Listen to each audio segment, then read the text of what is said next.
Nous sommes en saison pluvieuse, nous sommes en saison de labour dans notre pays au Togo. Et pour nous, éleveurs de moutons et de chèvres et de bœufs, ceux qui sont dans ce domaine, qui amènent leurs moutons au pâturage, et également ceux qui cherchent des herbes pour amener à leurs moutons, on doit faire vraiment attention. On doit faire vraiment attention parce que cette période est critique pour nous. Et aujourd'hui, je vais parler d'un ami, d'un frère qui fait l'élevage des moutons également comme moi et qui a eu un grand malheur le week-end passé au niveau de sa ferme.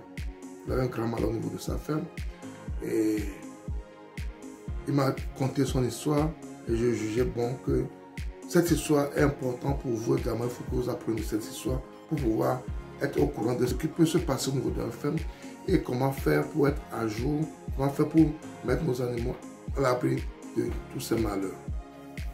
Et cette vidéo, je vais la faire en deux parties. Je vais parler de ce qui s'est passé et après, je vais parler des solutions qu'il a trouvées pour pallier prochainement à ce phénomène et comment il a fait pour pouvoir s'en sortir. Sans plus tarder, allons au vif du sujet après le générique.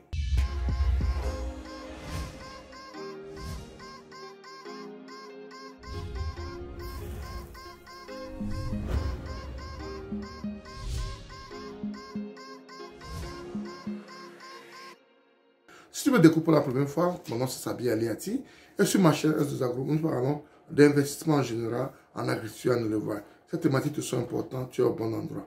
Ce qui te reste à faire, c'est de t'abonner à notre chaîne S2 Agro, de cliquer sur la cloche de notification pour ne plus rater nos vidéos à chaque fois que nous allons publier. Partage le maximum pour qu'elle puisse atteindre plus de personnes. Et surtout, n'oublie pas un pouce pour permettre à YouTube de diffuser nos vidéos à plus de personnes. L'élevage, l'agriculture, c'est ce que nous aimons tous. Et pratiquement l'élevage des moutons, ce que je fais, ce qu'un ami également fait. Et il y a un malheur qui a attaqué mon ami, il m'a conté son histoire. Et j'ai voulu parler de cela également pour vous permettre d'être au courant de ce qui peut se passer dans ce métier et de vous mettre à l'abri de cela pour pouvoir éviter ce genre de malheur. Mon ami, M. Touré, revient du travail vers 16h, 17h. Il retrouve ses moutons par terre. Il y avait 4 moutons qui étaient déjà par terre. Qu'est-ce qui s'est passé? Il a commencé par poser des questions au bouvier. Comment était la journée? Qu'est-ce qui s'est passé? Le bouvier dit, les animaux ont brouté, ils étaient tous en forme. Je les ai amenés à cet endroit, ils ont brouté de l'herbe. On est rentré, ils étaient pratiquement en forme. Et maintenant, ça a commencé, je ne sais pas ce qui se passe. Est-ce qu'ils ont mangé quelque chose qui ne va pas? Je ne sais pas. Ou à quel endroit tu les as amenés? Là, on a l'habitude de les amener. Vers 19, elle a déjà perdu un mouton. Tous sont par terre. Le gars est paniqué. Le gars est paniqué. Ils ont commencé par réfléchir. Qu'est-ce qui se passe? Qu'est-ce qui ne va pas? Et les moutons étaient vraiment mal en forme. Ils étaient mal en point. Ils étaient vraiment mal en point. La panique a attaqué M. Touré. Tu reviens du travail et tous tes moutons sont pratiquement à terre. Il y avait pratiquement une cinquantaine de moutons et les moutons étaient par terre pratiquement.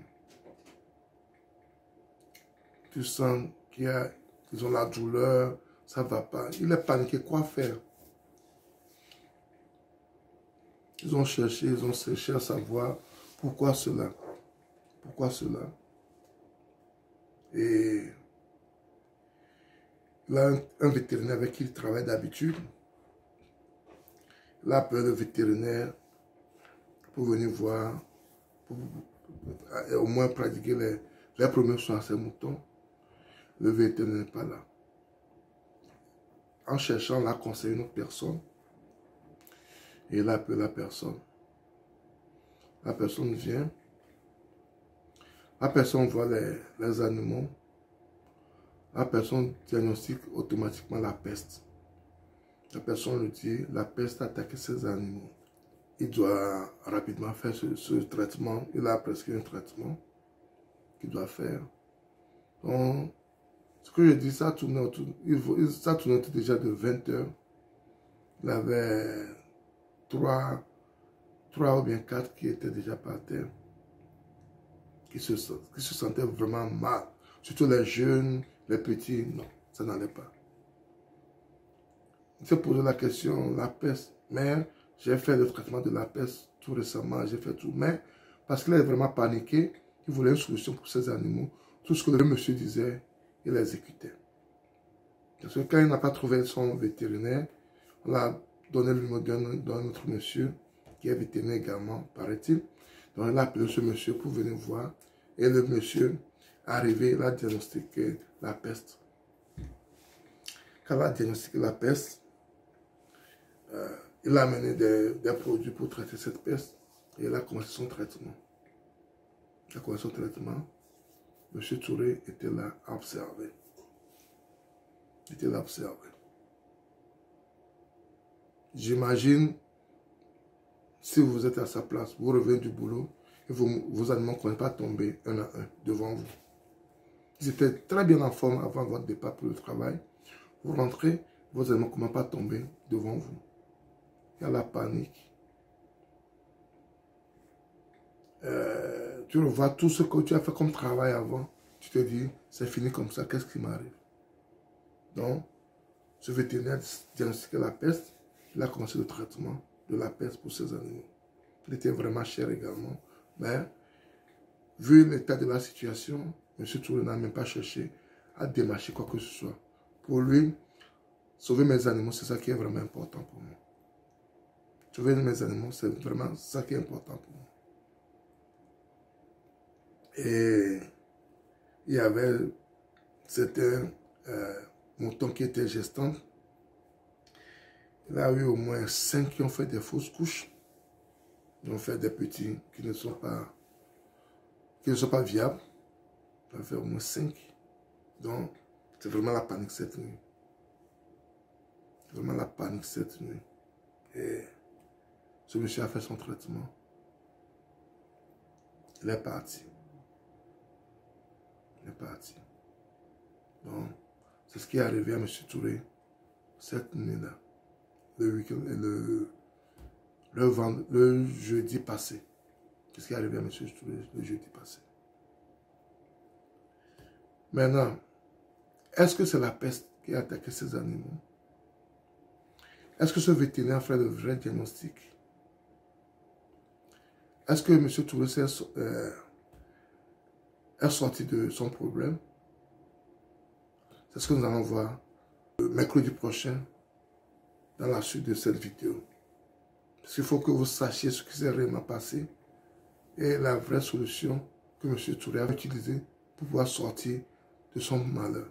Donc, rendez-vous le mercredi pour la suite des malheurs de M. Touré.